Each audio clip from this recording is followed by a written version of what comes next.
Hi, so here we'll discuss a very powerful yet simple machine learning tool called least square estimation.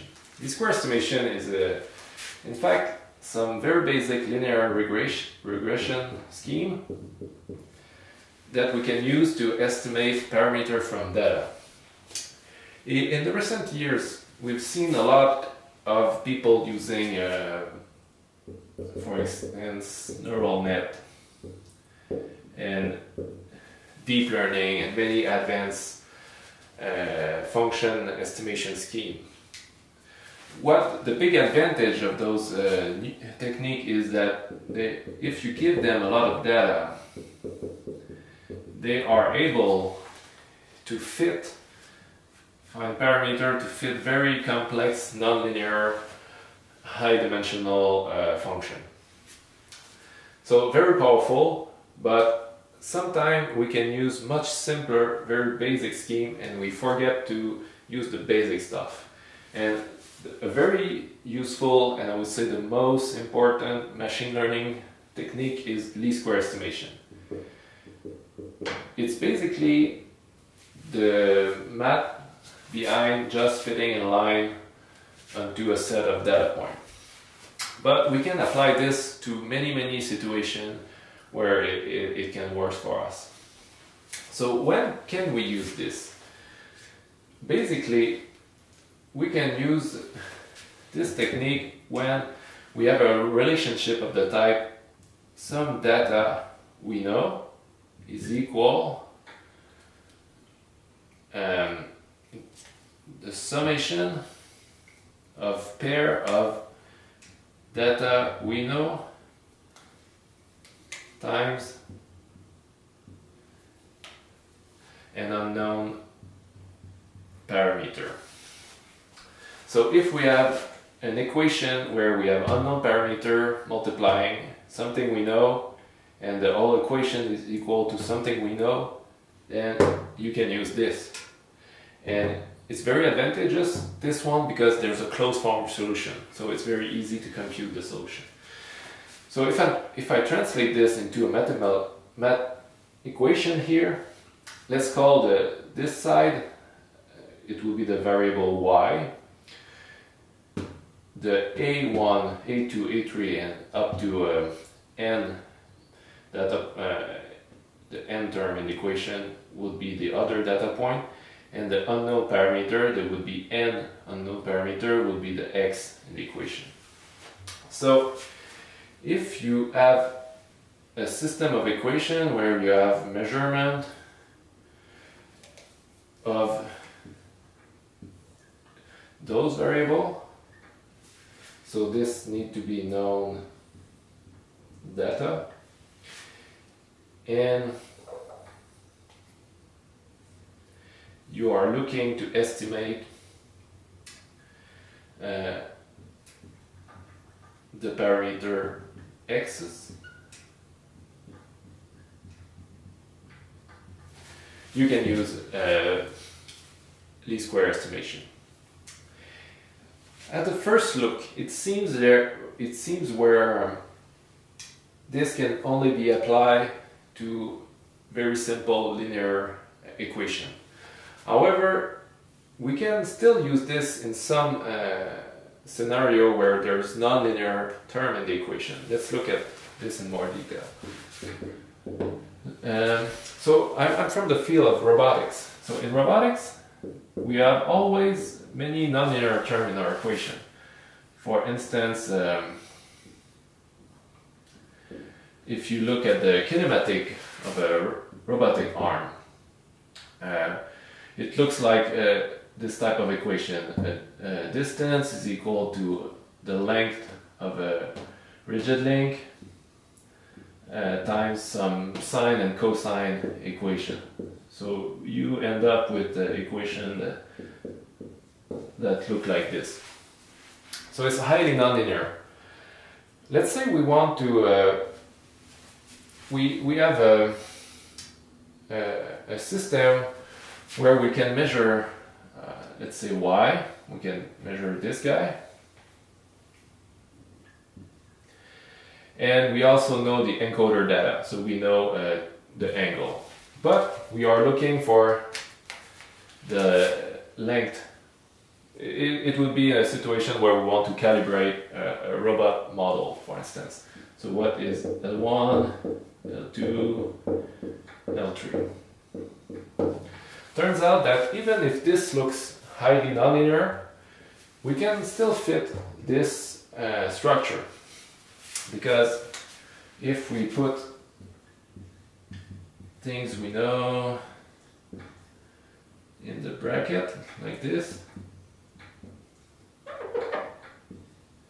we see that we know y, it would be this side of the equation. If we know the angle theta, then we can easily compute sine theta. And this is the parameter to estimate. Same thing here. If we know this angle, we can compute the cosine of this angle. And if we want also to estimate L1, then the things we know here is simply a value of 1. So here we can use least square to estimate the parameter L. So let's do another example. Let's say we have a car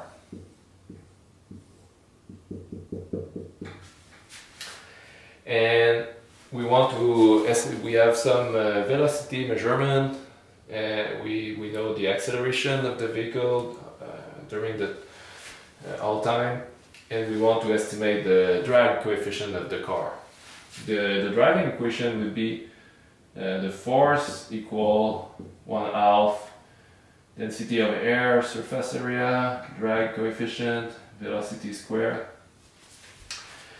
So if we know velocity, we know those constant parameters, and we know the force, then again, even though the velocity is square here, we can have the equation like this: rho a v squared over 2.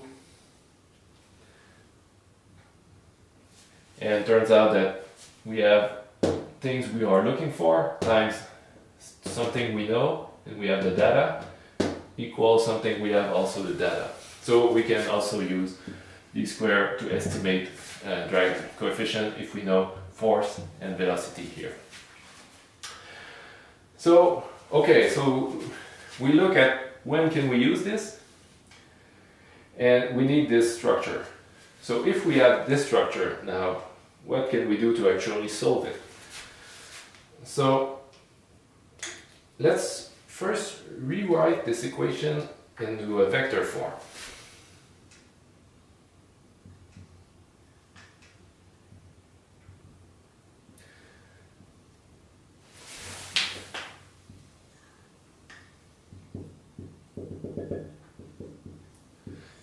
So this is the same equation. Let's use red just to be consistent.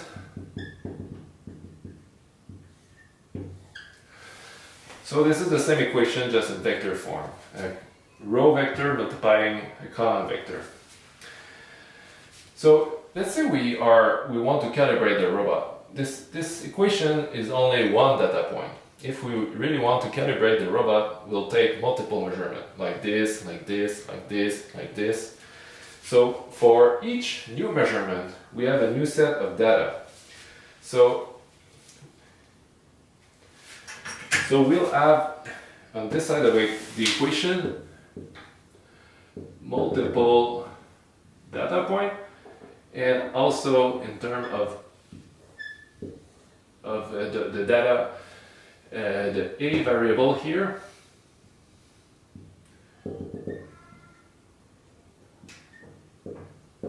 we'll also have a multiple row of data here. So this is multiple measurements. first measurement like this, second row will be second measurement, etc. up to m measurement point.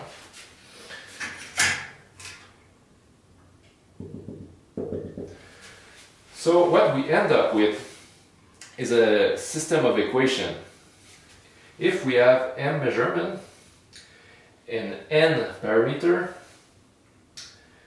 then this matrix is m by n.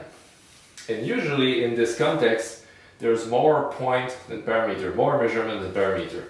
So the matrix is not square. We'll have m is usually much bigger than n. So if this would be a square matrix,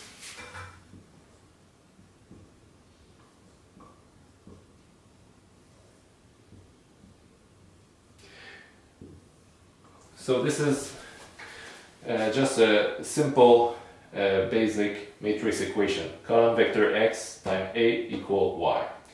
We have data in the matrix A, we have data in the y column vector, and we want to estimate the x column vector where all the parameters are. So usually we can just invert the matrix A to solve for x. But since this is not a square matrix, we'll need to do some tricks. So because we have more equation than variable, there is no exact solution to this system, usually. And the way we solve it is we don't solve for an exact solution, but we are looking for the best possible parameter that minimize some type of error. And the way to do that is we multiply the equation on both sides by A transpose,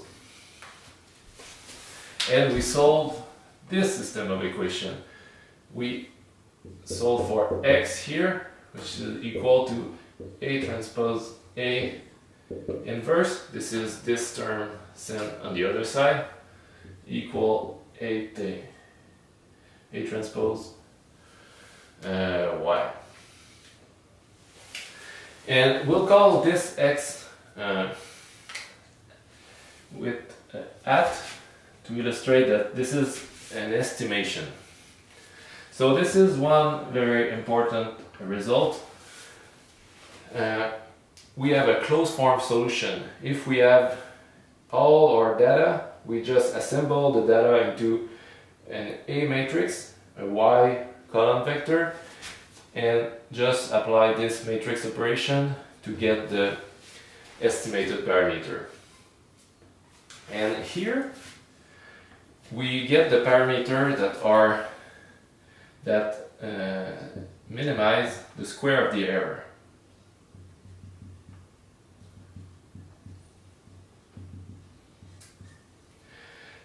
Which is basically the norm of the error between